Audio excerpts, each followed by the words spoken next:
In the opening prayer, there was a reference to increasing the family of the church.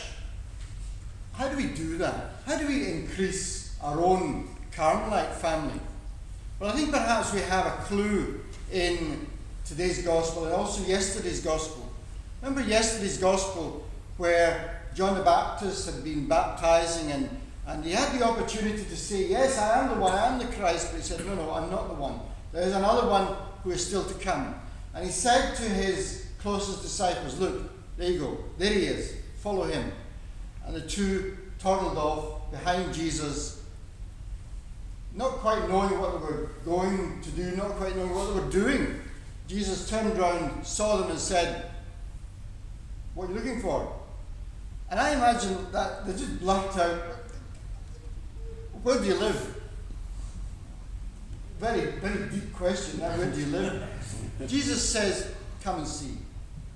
Today, we have exactly the same invitation that Philip gives to Nathanael. Philip is all excited because he's now convinced that he has found the one whom the law and the prophets have been looking forward to, have been yearning for. And he goes to Nathanael, and he doesn't get very encouraging response from Nathanael. Can anything good come from Nazareth? And we can translate that into our various cities.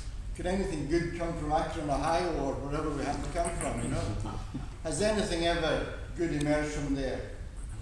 And notice what Philip then does. He doesn't go into a theological exposition. He doesn't go into a long explanation of the scriptures. He issues a very simple invitation. Come and see. We can talk about Jesus. We can preach about Jesus. But all we can do is simply introduce someone to the Lord. Each one of us has to experience the Lord for ourselves. How do we introduce people to the Lord? How do we bring people to the Lord? We might do that with our words. We might. St. Francis apparently said to his friars that you must preach always, and sometimes you must even use words. Above all, we have to introduce people to the Lord by the way we live, by who we are.